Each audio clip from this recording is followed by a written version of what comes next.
बचत गर्नु पर्यो भनेको पैसा नि कहिले पुग्दैन के गर्ने होला है गंगा मिस।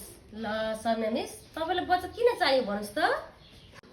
ल के भन्नु भएको मिसले भोलिपल्ट छोराछोरीले डाक्टर बन्छु भन्ला इन्जिनियर बन्छु भन्ला ठुलो विषय लिएर पढ्छु भन्ला त्यतिखेर चाहिएन पैसा। अनि बिहे गर्नु पर्यो वर्तमान गर्नु पर्यो चाडपर्व मनाउनु पर्यो त्यतिखेर नि चाहियो पैसा। औषधि उपचार गर्नु पर्यो त्यतिखेर नि चाहियो पैसा।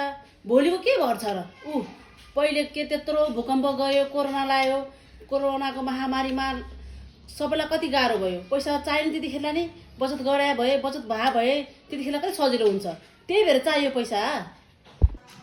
एकदमै ठिक भन्नुभयो सबिना मिस। यति महत्त्वपूर्ण बचत अब कसरी गर्ने मेरो कुरा सुन्नुहोस् है त।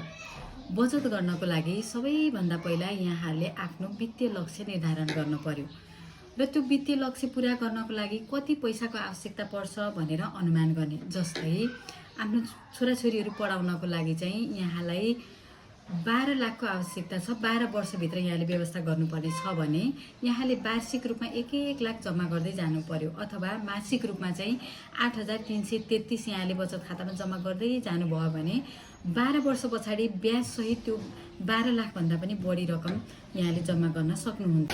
त्यो आम्दानीलाई एकदम सोचेर मात्रै खर्च गर्ने र सबैभन्दा पहिला आफ्नो आम्दानीबाट आफ्नो वित्तीय लक्ष्य पुरा गर्नको लागि कति पैसाको आवश्यकता पर्छ त्यति पैसा चाहिँ आफूले बचत गरिहाल्ने अनि बाँकी बचेको पैसालाई मात्रै खर्च गर्ने र खर्च गर्दाखेरि एकदमै सोचेर गर्ने र खर्चहरूलाई चाहिँ प्राथमिकीकरण गरेर खर्च गर्ने। भन्न खोजेको कुरा एकदमै अत्यावश्यक खर्च गर्नै पर्ने कुराहरूलाई खर्च गर्ने र खर्च नगर्दा पनि हुने कुराहरूलाई चाहिँ बिस्तारै बिस्तारै खर्च गर्दै जाने गरियो भने चाहिँ बढी बचत गर्न सकिन्छ। त्यस्तै गरेर हामीले चाहिँ पारिवारिक बजेट बनाउने बानी बसालियो भने पनि हामीले बढी बचत गर्न सक्छौँ। आफ्ना फजुल खर्चहरूलाई चाहिँ कटौती गर्न सकिन्छ।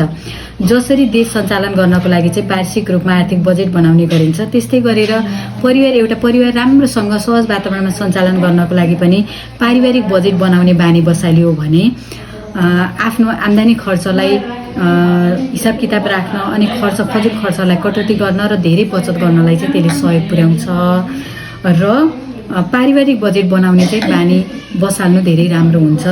र जहिले पनि हामीले आफ्नो आम्दानी र खर्चको हिसाब किताब राख्ने बानी गऱ्यौँ भने पनि हामीले बढी बचत गर्न सक्छौँ। कति आम्दानी हुँदो रहेछ कति खर्च हुँदो रहेछ भन्ने कुरा हामीलाई थाहा हुन्छ र कहिले पनि आम्दानीभन्दा बढी खर्च गर्नु हुँदैन।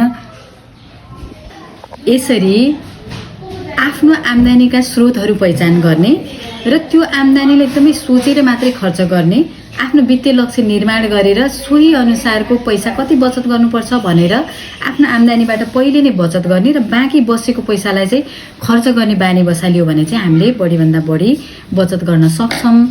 त्यस्तै गरेर आम्दानी खर्चको हिसाब किताब राख्ने र पारिवारिक बजेट बनाउने बानी चाहिँ बसालौँ है सबैले। त्यसो भयो भने चाहिँ हामीले धेरै पैसा बचत गर्न सकिन्छ र फजुल खर्चलाई कटौती गर्न सक्छौँ। धन्यवाद।